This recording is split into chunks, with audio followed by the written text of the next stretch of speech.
kita melihat dari sekian ratus nama-nama surah dalam Al-Quran itu inilah yang disebut oleh ulama menggunakan asma Allah, ya Ar-Rahman, Masya Allah. Jadi surah Ar-Rahman ini kalau kita lihat jalannya.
Ya baiklah, kita ada gangguan teknis ya. Ini saya sudah ganti dengan HDMI tapi nggak apa-apa. Jadi bisa, sebaiknya bisa ya, Pak.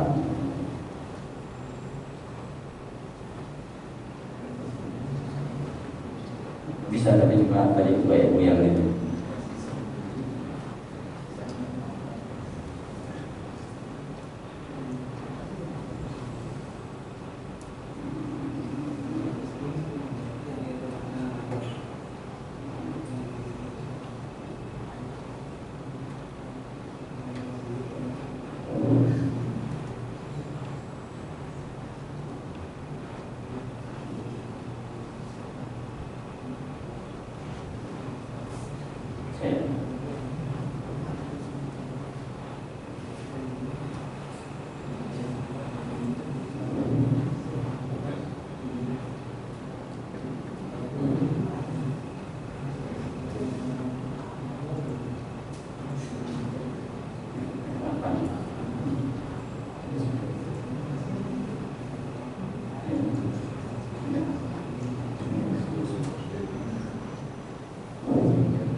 Ya, baik.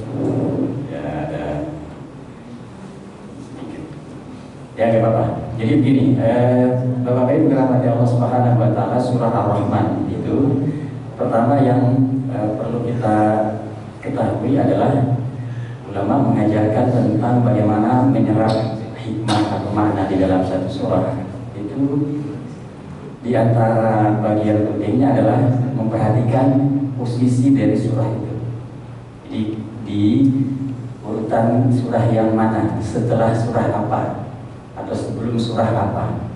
Itu karena ada namanya pembahasan keterkaitan atau tanasub ya. Jadi ini kan surah 55, surah 55, surah Al-Rahman 78 ayat. Nah itu berarti surah sebelumnya surah 54, surah Al-Qamar. Surah sebelumnya surah 53, surah An-Najm. Nah, ulama menjelaskan bahwa jika kita mencermati surah-surah sebelumnya itu, ya, yang persis di sebelum surah Ar-Rahman, Masya Allah, surah An-Najm itu poin atau tema besar diantaranya adalah bahwa Allah Subhanahu wa Ta'ala berkehendak untuk menurunkan petunjuk berupa wahyu. Nah, wahyu ini Allah ya dengan kudrahnya menjamin penjagaannya. Masya Allah, dijaga oleh Allah Subhanahu wa Ta'ala melalui malaikat Jibril yang punya amanah ya, menghantarkan. Ya, baik, alhamdulillah. Jazakallahu khairan. Terima kasih. Ya, bisa. Ya. Nah ini, ya, di An-Najm itu bicara tentang bagaimana Allah menurunkan wahyu. Itu ada bagaimana Nabi kita sampai ke Sidratul Muntaha dan lain-lain. Yaitu dalam surah An-Najm. Wa ma yantiqu 'anil hawa in huwa illa wahyun yuha. Bahkan jika kita mencermati kalau dalam surah An-Najm itu ada lafaz yang menegaskan tentang kedudukan wahyu, yaitu dalam istilah ilmu. Ilmu dalam bahasa Arab artinya sesuatu yang meyakinkan. Jadi kalau dalam bahasa Indonesia ilmu itu kadang-kadang derajatnya beda-beda ya. Kalau dalam bahasa Arab itu sebenarnya kalau disebut al-ilm itu sudah punya derajat yang al-yaqin. Nah, itu diulang oleh Allah di dalam surah An-Najm, menegaskan tentang kemuliaan atau keagungan wahyu Allah Subhanahu wa Ta'ala. Surah An-Najm. Ya. Kemudian jika orang kemudian ini enggak mau menentang ya kepada wahyu Allah yang sebegitu jelas ya, pembuktiannya juga sudah diberikan ya, mukjizat, tetapi mereka tetap mengingkari, maka keyakinan-keyakinan yang mereka anut itu diistilahkan oleh surah An-Najm dengan az-zon. Zon itu hanya dugaan, hanya keraguan. Sebenarnya dia sendiri gak yakin bahwa saya ini menyembah, misalnya kalau zaman dulu ya, sembahannya apa sih? Batu-batuan ya, berharap kan gitu. Sebenarnya dia sendiri dalam diri itu ada sesuatu keraguan, jadi hanya zon saja. Paling banter dia kan ngikutin apa yang disembah oleh nenek moyang mereka. Itu kurang lebihnya. Dalam surah Al-Qamar, subhanallah, surah Al-Qamar, surah 54, Allah Azza wa Jalla itu tema besarnya mengisahkan tentang apa? Tentang kaum-kaum sebelumnya yang diberikan kemuliaan dengan diutus Nabi dan Rasul. Tapi kemudian sikapnya adalah durhaka kepada Nabi, durhaka kepada wahyu Allah Subhanahu wa Ta'ala. Maka apa yang kita temukan dalam surah Al-Qamar? Silakan dibaca para jemaah. Di situ ada kalimat yang berulang sampai 4 kali. Fakaifa kana 'adzabi wa nuzur. Kalau kita bahasa Indonesia kan itu fakaifa kana 'adzabi wa nuzur. Alangkah dahsyatnya atau alangkah mengerikannya azabku dan ancaman. Itu bukan 1 kali ya, dengan lafaz yang persis sama 4 kali, karena di situ mengisahkan tentang kaum-kaum sebelum kita. Khususnya kalau secara berurutan itu di surah Al-Qamar Allah mengisahkan tentang kaumnya Nabi Nuh. Nabi Nuh kesudahannya apa? Kaumnya tenggelamnya di dalam banjir bah. Masya Allah. Sudah Nabi Nuh, Allah mengisahkan tentang kaumnya Nabi Hud, namanya kaum Ad. Kaumnya juga dibinasakan. Habis kaumnya Nabi Hud, Quran menceritakan tentang kaumnya Nabi Soleh. Kaumnya namanya apa? Kalau kaumnya Nabi Soleh, kaum Samud, itu juga hancur. Itu semua ada kalimat fakaifa kana 'adzabi. Alangkah dahsyatnya siksaan azab dan peringatan. Habis kaumnya Nabi Saleh, kemudian kaumnya Nabi Lut. Bagaimana mereka dibinasakan? Habis kaumnya Nabi Lut, yang terakhir tentang Fir'aun. Sebagai contoh ya, bagaimana Allah binasakan mereka. Itu kalau kaumnya Nabi Hud, bangsa Ad berarti kan? Bangsa Ad itu dikasih apa? dalam rangka binasa sekaligus itu disebut dengan rihan sorsoro. Rihan sorsoro, angin yang sangat kencang dan kemudian sangat dingin. Dikasih angin doang mati gitu. Allah kalau ingin membinasakan itu berbagai macam cara, berbagai macam apa istilahnya ya, pasukannya Allah itu, tentaranya Allah itu sangat mudah sekali. Kalau kaumnya Nabi Soleh diapain sama Allah sehingga dikatakan fakaifa kana adabi wa nuzur, alangkah dahsyatnya azab.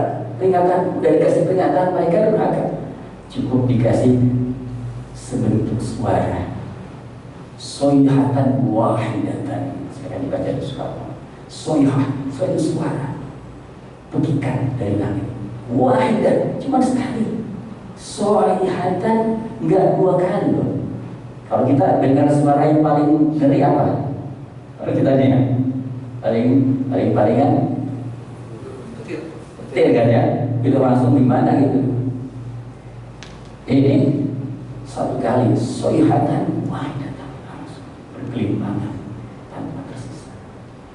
Kalau kaumnya Nabi yang di situ yang keempat juga tentang Nabi Lut diapain? Pendurhaka itu yang melakukan satu tindakan amoral itu. Mereka tenggelam bukan di lautan tapi tenggelam di daratan. Pernah kebayang gak ya? Kalau orang tenggelam dia ada di mana? Di lautan ya, di sungai, di danau. Memang itu laut, memang itu air. Ini orang tenggelam di daratan. Dalam bahasa kita dikatakan bahwa itu air, bukan air lautan, tapi air yang memancar dari mata air di bumi, yang kemudian saking besarnya itu seperti maujud kal jibal, maujud di gelombang lautan yang besarnya, yang tingginya kal jibal, laksana gunung.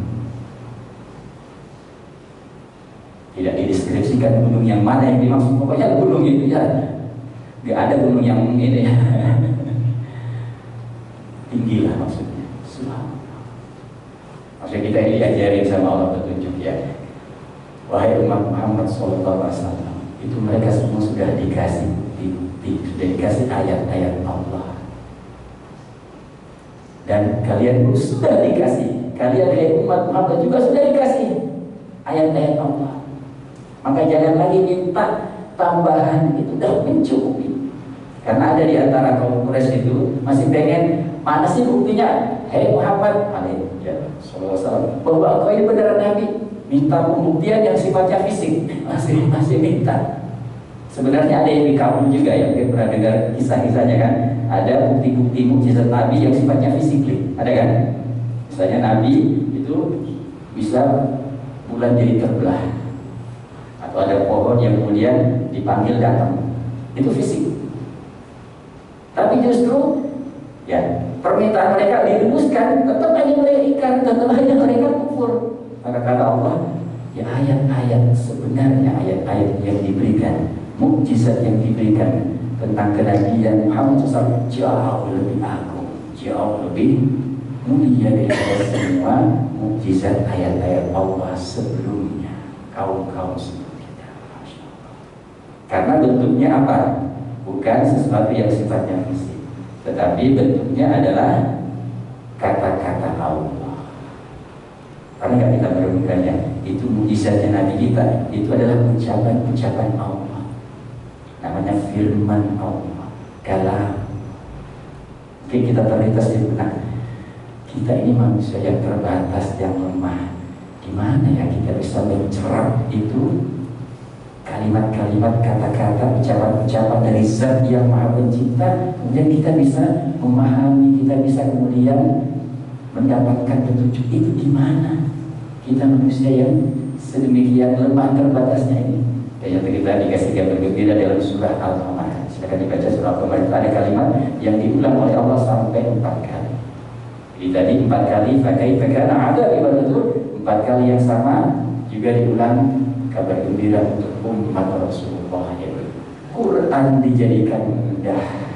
Bayangkan ya, itu adalah kata-kata Allah Sang pencipta itu adalah kalamullah, tapi kemudian itu didesain sedemikian rupa oleh Allah Subhanahu wa taala supaya kita bisa menjadi mudah. Ada petikan firman-Nya, wa laqad yassarna al-Qur'ana lidzikri fahal min muddakir. Itu bukan satu kali, bukan dua, bukan tiga, 4 kali dalam surah yang sama. Sungguh yassarna al-Qur'an, kami telah menjadikan Quran itu mudah. Lidzikri, sebagai peringatan. Allah sudah menjadikan Quran itu, coba kita lihat ya, anak kecil atau misalnya bahkan orang yang nggak berbahasa Arab itu kan bisa. Fahal min mudzakir, persoalannya tinggal apakah ada orang yang mau mengambil pelajaran. Pertanyaannya yang gimana? Fahal min mudzakir. Ini bukan dari kesulitan, digampangin bahasanya supaya kita bisa untuk mencerna. Nah itu secara urut-urutan dari surah An-Najm, kemudian surah Al-Qamar. Nah, jadi Bapak Ibu yang Allah Subhanahu wa taala, ini ada ibunya ya. Jadi kita masuk ke surah Al-Rahman. Masyaallah. Mungkin sebagian kita ini familiar sekalian. Kan di beberapa lembaga itu jadikan sebagai surah-surah yang pilihan buat dihafal, ya kan? Ar-Rahman 'allamal Qur'an, khalaqal insana, 'allamahul bayan, asy-syamsu wal qamaru husban. Kemudian apa? Wan najmu wasyajaru yasjudan. Was-samaa'a rafa'aha wa wada'al mizan alla tatghaw fil mizan wa aqimu wazna bil qist wa la tukhsirul mizan. Subhanallah, ayat yang luar biasa ini. Jadi Allah Subhanahu wa taala mengawali surah yang mulia ini dengan kalimat asma Allah. Asma Allah itu ada beberapa kan, kita mungkin ada yang hafal ya, yang suka dilantunkan itu, jadi kayak senandung ada ya. Tapi kalau penjelasan ulama itu dikatakan bahwa dari sekian asma Allah, salah satu yang itu tidak boleh digunakan untuk makhluk, nisbat kepada makhluk itu adalah Rahman, tidak boleh, kecuali harus depannya ada Abd. Tapi kalau misalnya Rasulullah SAW, Rasulullah itu kan manusia juga kan, Muhammad SAW itu disebut dalam Quran, yaitu bahwa beliau itu adalah Raufur Rahim, bil mu'minina Raufur Rahim. Itu kan asma Allah, Rauf Rahim itu asma Allah. Tapi boleh dinisbat kepada manusia, kepada makhluk. Tapi Ar-Rahman tidak ada. Subhanallah. Kalau dengar Ar-Rahman, kita langsung gimana rasanya di dalam dada kita, ya, di dalam hati jiwa kita. Yaitu zat yang maha menyayangi, zat yang memiliki kasih sayang meliputi segala sesuatu, itu mana-mana. Kalau secara bahasa itu pengertiannya adalah ibtila bisifat. Jadi sifat yang ada di dalamnya itu adalah sesuatu yang sepenuh-penuhnya. Saya kasih contoh gini ya. Kalau dalam istilah bahasa itu, kalau orang haus ya, itu bahasa Arabnya adalah autishun, autish. Tapi kalau dia hausnya level pol, hausnya yang benar-benar sangat kehausan, itu dipakai lafaz yang lain, menggunakan timbangan kata namanya fa'lan, namanya autoshan, sangat haus. Nah ini Rahman dari kata rahmah, menggunakan timbangan kata Rahman. Itu secara faedah mana maksudnya penuh dengan kasih sayang Allah sepenuh-penuhnya. Ya semua semua yang lagi kita nikmati sekarang kan bagian dari rahmat Allah kan. Kita bisa duduk di sini, kita bisa kemudian makan, bisa minum ya, atau bisa sembari memegang. Coba tangan kita itu bisa bergerak dengan sekian saraf, sekian otot. Itu kan kalau orang itu, waliyadzubillah, orang dikasih ujian stroke itu nikmat Allah baru berasa ya. Tentang sendi kita, tentang pinggul kita itu baru berasa. Nikmat Allah yang harus semua itu hakikatnya rahmat Allah Subhanahu wa ta'ala. Kasih sayang Allah Subhanahu. Dari sekian juta, sekian miliar, bahkan sekian triliun, gak ada yang bisa ngitung berapa nikmat Allah. Ada gak yang bisa ngitung? Allah katakan, wa in ta'uddu ni'matallahi la tuhsuha. Jika kalian coba hitung berapa banyaknya itu nikmat Allah, gak bakal bisa. Gimana mau dihitung ya? Masya Allah, nikmat Allah Subhanahu wa ta'ala.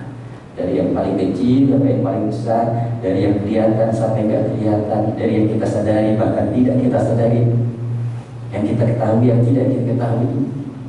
Subhanallah, semua adalah rahmat Allah. Cuma ada pertanyaan yang menarik. Ya, kalau ada pertanyaan, kira-kira rahmat Allah ya, sekaligus nikmat yang paling agung itu apa ya? Ini kan ceritanya Quran akan bicara tentang rahmat Allah. Orang pasti sudah prediksi ini bakalan menjelaskan tentang sekian banyak ya macam-macam rahmat Allah. Ada yang begini, ada yang begitu. Maka kemudian ada kalimat yang diulang-ulang ya dalam surah Rahman itu. Surah itu apa yang diulang kalimatnya sampai berpuluh-puluh kali. Wa bi ayyi ala'i rabbikuma. Tahu nggak itu berapa kali? 31 kali. 31 kali kita ditanya. Itu pertanyaan retoris ya, pertanyaan yang bukan minta jawaban. Fabi ayyi ala'i rabbika. Emangnya nikmat kamu yang mana yang mau kamu sadar? Diulang 31 kali. Itu semua nikmat Allah Subhanahu. Nah tadi kita pengen menjawabkan, kalau kita bertanya, itu nikmat Allah, rahmat Allah yang sedemikian luas mencakup segala sesuatu jagat raya ini. Ya, apa yang paling besar? Apa yang paling agung dari semuanya? Di sini kita bisa dapat jawabannya. Ya kan? Jawabannya apa? Jawabannya adalah Al-Quran. Ar-Rahman, Zat yang maha memiliki kasih sayang rahmah. Ternyata yang pertama awal sekali disebut adalah sekian banyak Al-Quran Al-Karim, dan secara spesifik adalah tentang pengajaran Quran. Bukan sekedar Qurannya loh ya. Allah bukan bicara bahwa Ar-Rahman Al-Quran, gak gitu kan?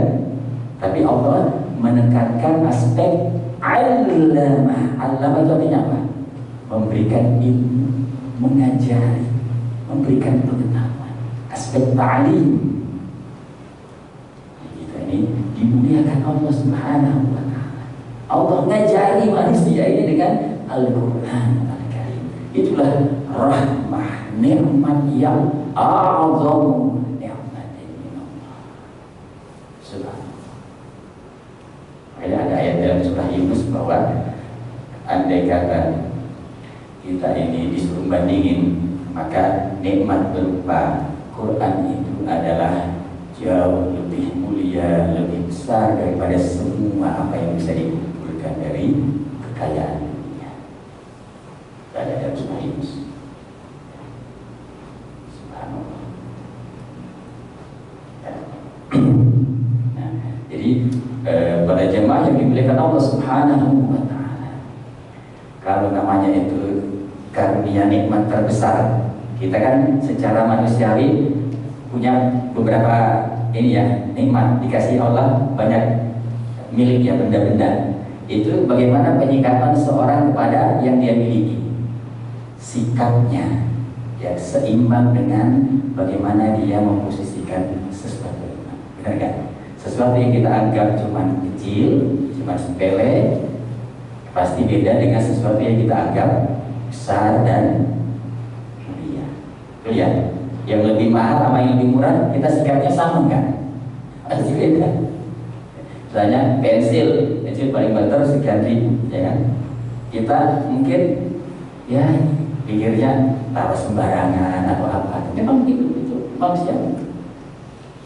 Hal yang lebih besar, yang lebih mahal itu biasanya kita lebih waspada ya, kita lebih merawat, lebih seterusnya sikapnya kan, treatmentnya pasti.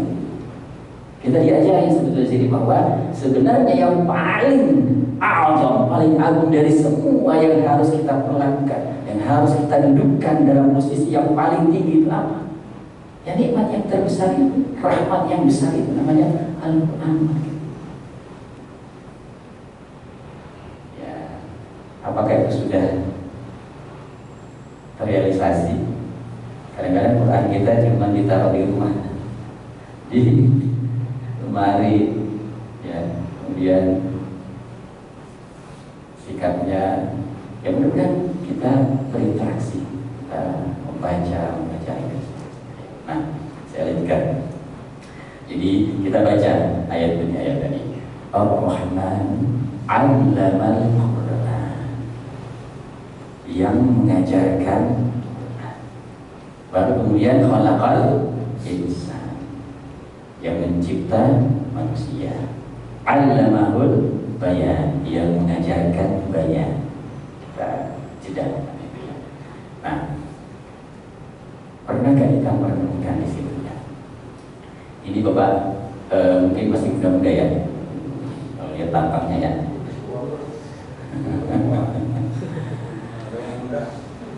Ada sih yang udah meninggalkan dunia hitam, ada ya, mulai memutih.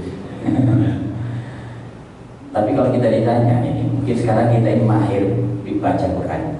Mudah-mudahan ya kita mahir dibaca Quran. Tapi kapan kita mahir Quran? Tentu setelah umur kita cukup besar, ya kan? Kapan kita pertama kali belajar Quran? Jawaban kita apa? Pas kita udah mungkin SD, mungkin SMP, atau mungkin sebelum SD. Intinya apa? Intinya begini, yang saya maksud adalah perhatikanlah urutan ayat itu. Urutan ayat itu adalah Allamal Quran, khalaqal insan, 'allamahul bayan. Secara kronologis semestinya ada manusia dulu wujud, baru dia kemudian belajar bicara, baru kemudian dia belajar Quran. Kata ulama takjub, ulama itu takjub. Apa maksudnya? Apa hikmahnya Allah kemudian di sini mengurutkan dalam bentuk yang sedemikian? Kalau secara kronologi umur kita itu lahir kan, berarti ada dulu kan? Masa tahu belajar orangnya nggak ada? Ada dulu, lahir, khuliqah, diciptakan. Baru setelah orangnya ada, kemudian dia beranjak besar, apa yang diajarin? Belajar ngomong, ya kan? Baru setelah bisa membaca, belajar, berucap, baru diajari huruf-huruf Quran. Khalaqal insan, 'allamahul bayan, baru 'allamal Quran. Tapi ternyata tidak demikian. Maka itu para ulama itu takjub. Apa maksudnya? Pasti ada papanya nih maksud itu. Pasti ada sesuatu yang hebat di sini, sesuatu yang sangat agung di sini. Jadi kata Syekh Raghib,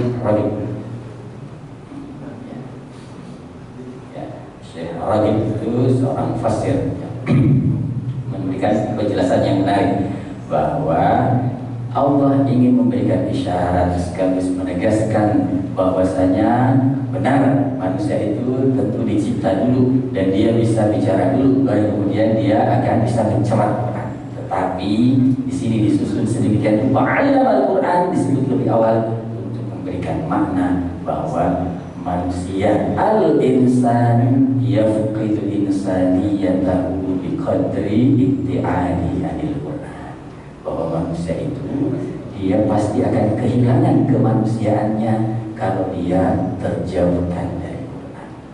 Yang bisa menyempurnakan kemanusiaan seorang manusia adalah Al-Quran. Maka seimbang dengan dia jauh dari Quran, maka sekadar itulah dia juga akan kehilangan kemanusiaannya. Subhanallah. Ya. Supaya kita, saya itu pendalamannya ulama seperti itu ya. Ini maksudnya apa sih? Maksudnya orang itu meskipun dia secara kasat mata dunia hebat, tapi dia terjauhkan dari Quran, hakikatnya dia kehilangan kemanusiaannya. Yafqid insaniyatahu biqadri ibtiadihi anil wahyi anil Quran. Ya. Jadi kalau kita kemudian ini ada kan kita lihat nih manusia sekian miliar. Judulnya sih manusia, judulnya adalah insan, tapi ada nggak manusia yang jahat? Yang bahkan jahatnya nggak kebayang oleh benak seorang manusia yang normal. Bahkan bisa lebih puas daripada binatang. Ada nggak? Sekarang ini kira-kira siapa yang bisa kita tunjuk? Misalnya orang Yahudi itu kan di Palestina, atau orang siapa? Setiap orang siapapun, ketika dia terjauhkan dari Quran, maka pasti kehilangan kemanusiaannya. Maksudnya, semakin besar kehilangan kemanusiaan disebabkan karena dia semakin jauh dari Quran. Bukan sekedar jauh, bahkan mengusir Quran. Dari mana kesimpulan ini? Ulama mengambil kesimpulan caranya begini. Ya. Kalau kita baca Quran, dalam Quran itu ada gak celaan, ada gak labelisasi Quran, maksudnya oleh Allah Subhanahu Wa Taala terhadap manusia yang hakikatnya mulia. Manusia kan mulia. Dalam surah Al-Isra, walaqad karramna bani Adam, kami muliakan manusia. Manusia itu mulia di sisi Allah, manusia. Bahkan malaikat disuruh sujud, bukan? Manusia itu mulia. Tapi dalam sisi yang lain, kalau kita baca Quran, terdapat beberapa tempat celaan. Allah melabel manusia-manusia itu menjadi lebih buruk, lebih rendah daripada hewan. Ada kan? Allah menyatakan mereka dalam surah Al-A'raf, misalnya surah Al-A'raf itu Allah berfirman tentang seorang yang diberikan wahyu, diberikan ilmu oleh Allah, kemudian fansalakha fa'atbahu syaitan fakana minal ghawin famathaluhu kamathalil kalbi. Orang yang dikasih petunjuk tapi kemudian dia berpaling, maka kemudian dia diikuti sama setan, akhirnya dia jadi tersesat. Orang ini, kata Quran, kata Allah, seperti anjing. Dia yang tadinya mulia diserupakan dengan anjing. Jadi benar ya, kesimpulan tadi ini bahwa orang kehilangan kemanusiaannya pasti ketika dia jauh dari Quran. Dalam surah Al-Jumu'ah yang sering kita baca itu ada perumpamaan juga kan, mathalul ladzina humilut taurata tsumma lam yahmiluha kamathalil himar yahmilu asfara, seperti keledai. Oh, ini mengeri sekali ya. Manusia-manusia yang dia sudah dianugerahi dengan penjelasan kitab-kitab suci Allah Subhanahu Wa Taala, tapi kemudian dia sekedar membawa-bawanya, tidak diamalkan dan seterusnya. Itu disamakan, diserupakan dengan hewan. Atau dalam surah At-Tin itu juga ada summa radadnahu asfala safilin. Mereka akan meluncur serendah-rendahnya, tempat yang paling rendah. Manusia yang tadinya dia walaqad khalaqnal insana fi ahsani taqwim, padahal mereka tadinya. Kenapanya kita tahu ya, bahwa itu karena mereka telah menjauhkan dari Quran. Masya Allah. Nah, ini jam sampai. Baik, tadi katanya saya dikasih pesan bahwa akan ada sesi diskusi ya, barangkali untuk sementara sampai di sini dulu supaya ada interaktif. Apa jamnya benar ya? Jam 1 ya? Kurang. Mohon maaf tadi saya agak betul. Ya, baik Bapak Ibu, setelah kita menyimak kajian hari ini tentang renungan surah Al-Quran, surah Ar-Rahman, dipersilakan bagi yang mau menambahkan atau bertanya.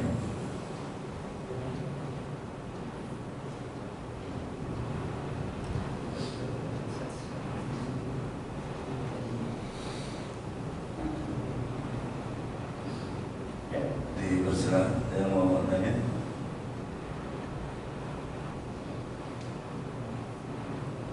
Cukup ya. Dilanjut aja. Terus ya. Baik, mungkin kalau ada yang ingin menambah langsung silakan. Ya, kita tadi sampai kepada khalaqal insan. Kita masuk ke khalaqal insan. Jadi tadi itu allamal Quran. Sekarang khalaqal insan, bahwa Allah dialah yang telah mencipta manusia, semua manusia. Jadi maksudnya manusia itu mulai dari pertama sampai terakhir, dan manusia itu kan model penciptanya sebetulnya ada beberapa macam ya. Kalau Nabi Adam ada nggak bapak ibunya? Nggak ada. Itu satu cara. Siti Hawa penciptaannya dari mana? Tukang nusuk Nabi Adam. Itu satu cara yang kedua. Dan bapak ibunya juga Siti Hawa itu. Tapi sudah ada Nabi Adamnya. Nah, terus kemudian berkembang, punya anak, punya cucu, punya cicit, dan terus berkembang kaum-kaum ya, seterusnya. Tapi kemudian di satu masa tertentu Allah berkehendak menunjukkan kekuasaannya, menunjukkan keagungannya. Ada manusia bukan yang dicipta tanpa ayah, ada kan? Seorang Nabi, Nabi Isa alaihi Allah menunjukkan kita. Semua itu masuk di dalam kalimat khalaq. Orang kayak pencipta. Pencipta, kalau kita kadang-kadang kebayang, misalnya, oh saya punya bapak, punya ibu, oh saya tercipta melalui mekanisme bapak ini. Tapi sebenarnya yang dimaksud semua cara itu masuk di sini. Mau model Nabi Adam, mau model Siti Hawa, mau model Nabi Isa alaihissalam, atau model manusia secara umum, kita kan secara umum. Itu semua adalah Allah azza wa jalla khalaq. Jadi kita adalah makhluk, kita hanyalah ciptaan makhluk. Nah, dalam penciptaan kita ini dikasih fitrah. Kita akan baca dalam surah Ar-Rum, kita ada fitrah manusia. Fa'aqim wajhaka lid-dini hanifah fitratallahi allati fatara an-nasa 'alaiha la tabdila li khalqillahi dzalika dinul qayyim walakinna aktsara an-nasi la ya'lamun. Kita ini dikasih satu fitrah. Kita ini lahir sebagai manusia, fitrahnya itu bersih kan? Bersih. Kita ini fitrahnya adalah bengkok apa lurus? Kita ini fitrahnya kotor atau suci? Itu fitrah. Kita fitrahnya lurus, suci, bersih, hanif manusia. Kita dikasih bekal, dikasih banyak sekali nikmat oleh Allah dalam fitrah penciptaan itu. Ya, kalau secara ringkasnya orang lebih begini ya, kita ini dikasih Allah naluri seksual. Kalau nggak ada naluri seksual, apa jadinya manusia ya? Kalau nggak ada naluri seksual, itu bentuknya laki suka perempuan, perempuan suka laki. Maka itulah yang kemudian mendorong terjadinya regenerasi, ya kan? Coba bayangkan kalau nggak ada nikmat Allah berupa garizatul naum, seks seperti itu. Cuma manusia ini ada yang mau menyimpang dari fitrahnya manusia. Bukan cuma zaman sekarang, dari zaman dulu ada manusia yang udah dikasih fitrah yang lurus. Secara seksual dia lagi suka perempuan, dia perempuan suka lagi. Ada yang mau menyimpang. Kaumnya Nabi Nuh. Sekarang ini LGBT lah bahasanya. Ya, kita dikasih fitrah yang lurus, ada seksual, ada naluri beragama, ada naluri mempertahankan diri, ada tiga naluri kita. Instinktif kita kagak usah diajarin, pasti bawaannya begitu, ya kan? Ibarat kata gini ya, itu orang-orang di pedesaan, di pedalaman sana, mereka kenal nggak yang namanya sexual education? Nggak ada kan? Nggak pernah dengar istilah-istilah gitu. Tapi ketika dia dinikahkan oleh orang-orang tua mereka, tetap punya anak dia tuh. Itu instinktif, kalau saya diajak. Itu bawaan dari lahir kita sebagai itu nikmat Allah Subhanahu wa Ta'ala. Itulah yang menjaga kelestarian hamba. Subhanallah, nikmat yang besar. kita merasa tenang dengan pasangan kita dan seterusnya. Bagian dari nikmat Allah Subhanahu wa Ta'ala. Ada juga namanya gorizal tadayyun. Jadi naluri beragama itu juga maksudnya manusia itu selalu merasa dirinya lemah, terbatas, maka kemudian jam 1 ya. Sampai jam berapa ya? Iya. Siap. Jadi yang salah satu fitrah yang terakhir adalah kita ini dikaruniai Allah naluri beragama. Kita ini mungkin yang kalau di kantor nggak merasa was-was ya, nggak merasa mati enggak. Coba kalau kita di pesawat terus pesawatnya masuk ke awan yang rada gelap gitu, gimana? Pernah nggak punya pengalaman? Atau misalnya contoh lain, kita di kapal di sebuah lautan besar, kemudian gelombangnya begitu mengerikan. Apa yang kemudian muncul secara naluriah? Alangkah lemahnya ya Allah saya. Dulu saya direktur di kantor, apa aja saya tidak ngomong datang. Saya adalah bos besar. Ketika dia di kursi pesawat itu dia merasa alangkah kerdilnya dirinya, alangkah kecilnya manusia. Maksudnya apa? Sisi yang lain menegaskan bahwa kita ini semua manusia tanpa kecuali orang ateis sekalipun itu naluriahnya ketika khusus di dalam posisi yang ketakutan, dicekam kekhawatiran, dia mencari siapa yang dia tempat bisa berlindung, tempat dia bersandar meminta pertolongan. Itu naluriah. Cuma masalahnya lalu ini dia ketemu gak jalan benar. Itu masalahnya ya, itu masalah berikutnya. Ketemu gak kepada zat yang memang layak sebagai Tuhan? Ya, ketemu gak dia pada akhirnya kepada zat yang memang layak untuk kita berserah diri? Itu masalahnya. Itu adalah hidayah, itulah petunjuk. Makanya kita sering dengar ungkapan orang-orang yang mu'alaf itu, bahwa ketika dia dapat petunjuk hidayah Islam, apa yang dia katakan? Sampai nangis terharu. Dia katakan bahwa seolah saya baru terlahir kembali. Maksudnya dia kayak ketemu fitrahnya yang benar. Oh, seharusnya saya sujud di kepala saya ini begini caranya. Orang kalau sujud itu nikmat. Bagi orang yang bersih hati yang sujud itu. Sampai kalau kita baca tentang kisahnya para tukang sihir, Fir'aun itu ada kisah tentang tukang sihir, ada ya? Pernah baca nggak dalam Quran? As-Sahah, tukang sihir Fir'aun itu mereka seumur-umur adalah pendukung rezim, seumur-umur itu adalah penopang rezim jahat Fir'aun. Bahkan mereka ingin menjadi orang-orang terdekat Fir'aun. Dalam wujud apa? Mereka membantu untuk melawan musuh Fir'aun Nabi Musa AS. Tapi ketika sebagai manusia dia punya akal terbuka, ya, hati dan pikirannya menyaksikan bahwa sihirnya ini, kan sihir mereka hanya bohongan, dilawan dengan mukjizat Nabi Musa, mereka kalah. Terbukalah otak, terbukalah hati dan dadanya, diberikan hidayah oleh Allah. Apa yang terjadi? Dia bersujud. Saya tanya dulu nih, para tukang sihir itu udah pernah belum sujud sebelumnya? Dia sujud yang benar. Pernah kan? Itu adalah sekali-kalinya tukang sihir bersujud. Tapi sujud itu sedemikian nikmatnya, kekuatannya sebegitu besar, sampai ketika Fir'aun mengancam mereka. Itu kan ada ancaman berikutnya ya.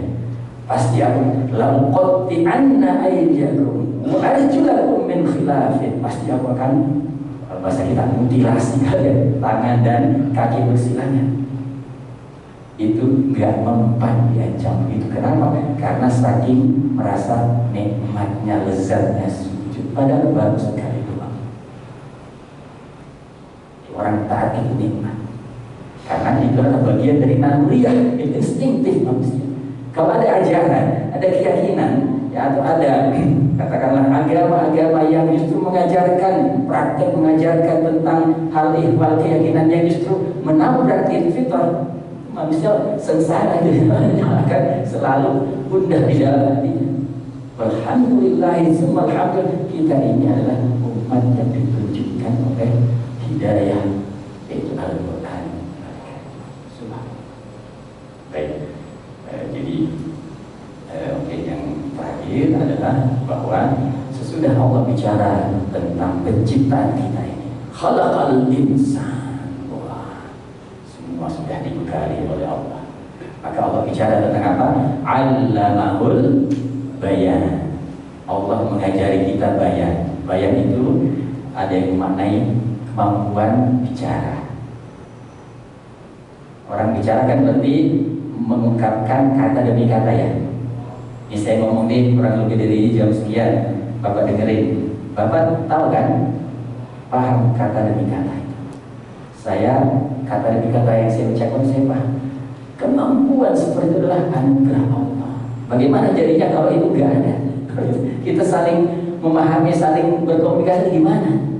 Saya bilang saya mau pergi, mungkin saya harus bilang dengan bahasa-bahasa isyarat. Capek nggak ngomong 1 jam kalau harus begini dan begitu ya. Mau ke rumah digambarin rumahnya, mau ke pasar digambarin buah-buahan, mau ke kereta digambarin keretanya.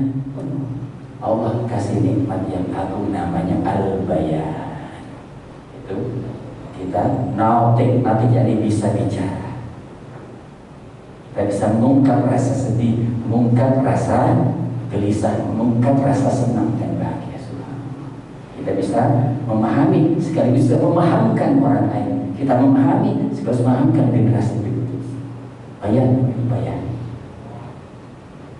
Jadi bayan itu secara kompleks, maksudnya kita dikasih lisan, kita dikasih otak, kita dikasih berbagai macam organ-organ yang itu semua bekerja secara bersama menghasilkan kemampuan bicara, memahami pembicaraan, bahkan lebih dari itu bisa menganalisis, bisa melakukan penyimpulan, pengungkapan dan penyingkapan segala macam. Namanya bayan. Kita disuruh ingat oleh Allah Subhanahu wa Ta'ala. Dan bayan yang terakhir, bayan yang paling agung yang bisa dicapai oleh seorang manusia ketika bayan itu adalah bayanul haq. Ketika dia bicara dan bicaranya adalah hak. Kapan itu bisa terwujud? Kalau sumber-sumber ekspresi dia berbicara itu adalah sumber kebenaran Al-Quran. Mishkatnya adalah Al-Quran. A'udzu bayan Al-Quran Al-Karim. Seagung-agungnya kata-kata yang bisa dirangkai oleh seorang manusia tidak lain ketika kata-kata itu adalah cermin dari Quran, refleksi dari pengajaran itu adalah a'udzu bayan. Mungkin kita pernah kagum terpesona dengan orang yang ngomongnya hebat, kan ada namanya coach number 1, motivator number 1, world class macam-macam. Itu kan ngomongnya pasti gimana lah, di panggung yang sedemikian rupa ditata. Kita kadang-kadang sampai terbuka. Sebenarnya kalau kita belajar dari sini nggak lagi. Karena apa? Justru yang terbuka itu adalah kalau seorang dia bayannya bayan berhak. Dan a'udzu bayan yaitu ketika dia bicara dan itulah refleksi dari ayat-ayat suci Al-Quran. Misalnya ya, filosof, kadang juga Einstein sebagai ilmuwan besar itu, dia membahasakan apa sih kehidupan ini? Kata dia kehidupan itu apa? Kita baca kan Einstein. Atau misalnya yang dari Jerman itu Nietzsche, filosof. Dia bilang bahwa yang namanya hidup life is ya adalah the will to hasrat untuk berkuasa, to get power. Itu kata Nietzsche. Itu dia mencoba merumuskan apa sih kehidupan itu. Ini benar nggak menurut kita? Kan ada orang wah benar hebat. Menurut kita yang paham Quran itu salah. Dan memang faktanya itu salah. Kalau orang di kepalanya adalah bahwa tentang will, yakni hasrat, yakni nafsu, syahwat untuk mendapat kekuasaan, itu ada gak yang mempraktikkan? Ada kan? Orang memiliki dalam kekuasaan di dalam perebutan kekuasaan itu ada. Sedang mempraktikkan filosofi semacam itu. Tapi itu adalah bukan sesuatu yang al-haq. Hak itu ketika dia ucapan-ucapannya, ekspresi-ekspresinya, kalimat-kalimatnya, dia cerminan dari Al-Quran Al-Karim. Kita ini mestinya yang paling gimana ya, self confidence sebagai seorang yang punya Al-Quran. Karena kita dikasih bayan, wa'udhu bayan Al-Quran. Masya Allah. Barakallahu fikum wa'afu fikum. Assalamualaikum warahmatullahi wabarakatuh. Waalaikumsalam warahmatullahi wabarakatuh. Mudah-mudahan kajian ini bermanfaat bagi kita semua. Amin ya rabbal alamin. Assalamualaikum warahmatullahi wabarakatuh.